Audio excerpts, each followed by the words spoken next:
Now we will read Qateel Shifai's couplet.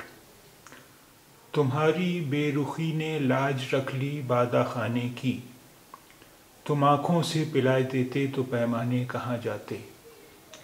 तुम्हारी बेरुखी ने लाज रख ली बादा खाने की, तुम आँखों से पिला देते तो पैमाने कहाँ जाते। तुम्हारी बेरुखी ने लाज रख ली बादा खाने की, तुम आँखों से पिला देते तो पैमाने कहाँ जाते। Your heedlessness saved the tavern from ignominy.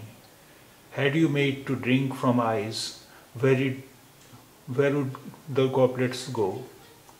Your heedlessness saved the tavern from ignominy.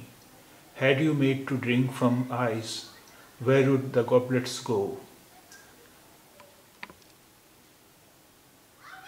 तुम्हारी बेरुखी ने लाज रख ली बादा खाने की, तुम आँखों से पिला देते तो पैमाने कहाँ जाते।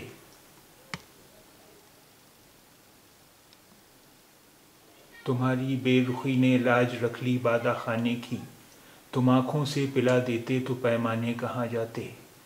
Your heedlessness saved the tavern from ignominy. Had you made to drink from eyes, where would the goblets go? Had you made Your heedlessness saved the tavern from ignominy. Had you made to drink from eyes, where would the goblets go?